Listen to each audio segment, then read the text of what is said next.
Hello everybody, today we're going to start the unboxing and action figure review of Scarlet Witch from Wandavision, her own show, which is also Wanda, Scarlet Witch herself, and Vision, the droid she fell in love with. Now, here, this is from Marvel Legends, Wandavision Scarlet Witch, which also streams on Disney Plus. Heck, take a look. It even has her head on it as the logo for this box. And on the side you can see Wanda as Scarlet Witch right here and here. And now let's look at the back. Scarlet Witch. Wanda Maximoff's abilities of telekinesis, energy manipulation, neural electric interfacing allow her to read thoughts and give her targets walking nightmares. The rest is in foreign language. Right. On the back, also in here, in this box is a piece of the Falcon's wings from Winter Soldier. And this is what he looks like when you collect all the pieces to it. Well, I'm not sure if I'm interested in it right now. But nonetheless, some of the characters you see on the back, along with Wanda, are characters you would collect to build the Falcon figure. Build the figure, of course, from Captain America, aka Captain Falcon. Now, let's start unboxing. Now, I'm going to get the scissors for this.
Slide this open.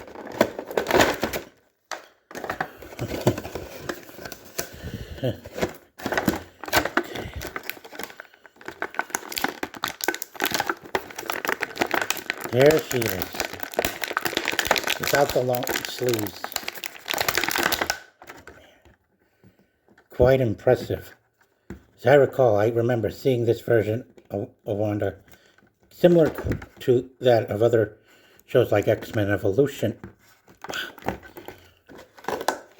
What else could be in here? Actually, nothing.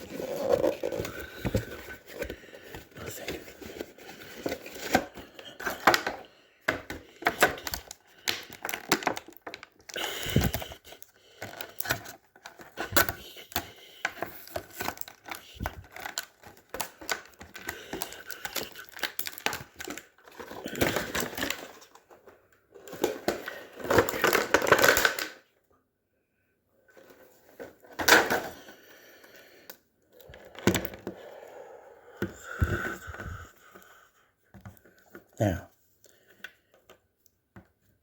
let's see what happens if I take this off. Wow. And put this hand on.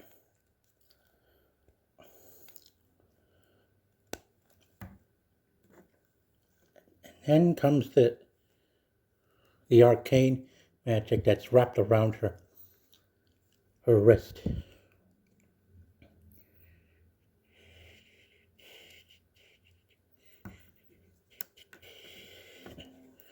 And for this arm, and this hand, I mean,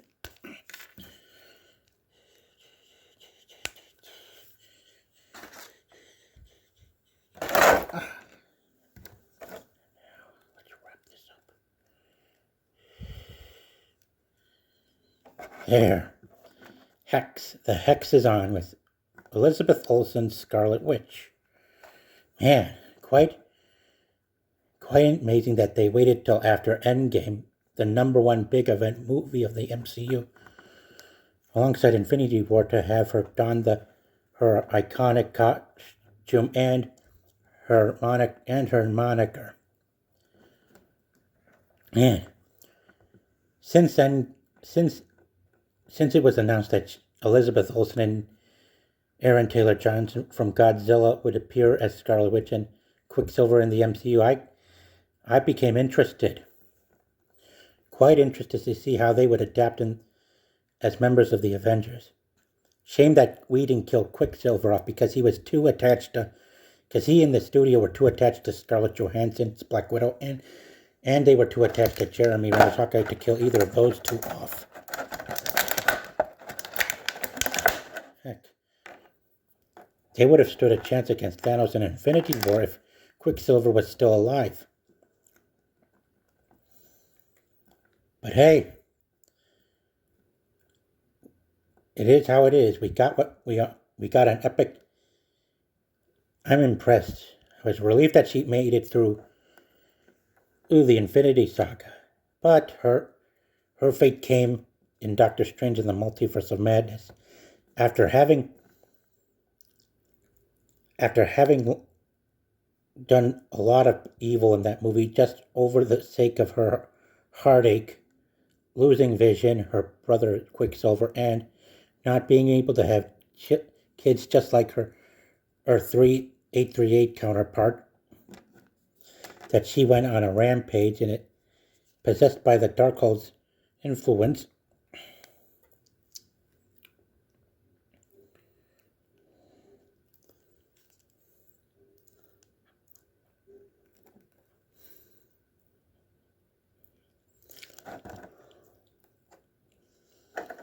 Yeah. She sacrificed herself in the tomb of Chthon out in Switzerland. But hey, who knows if Olsen will be back as Scarlet Witch, either the same character she played having survived the collapse of the tomb or as her Earth 838 counterpart. We'll have to find out. Anyway,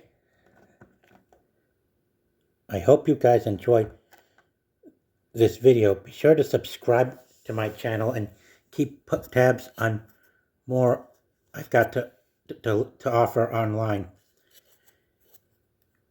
Who knows what direction Sony and Disney Marvel will go in now from Multiverse of Madness, which was the last of the great movies ever to have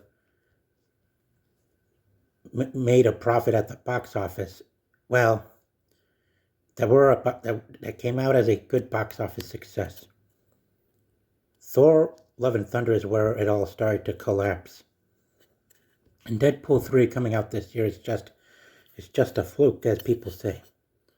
Anyway, take care, everyone, and be sure to take interest in looking up more of these figures while you can. By the way, I forgot to mention, since Endgame, well, Infinity War as well, as Ultron, so far Scarlet Witch was the last major character we've lost of one of the Avengers from the Infinity War, to be exact. First it was her brother Quicksilver, then it was Vision, followed by Black Widow and Iron Man. And then Captain America, having aged out his life after returning the stones back to where they got them from to reverse Thanos' snap.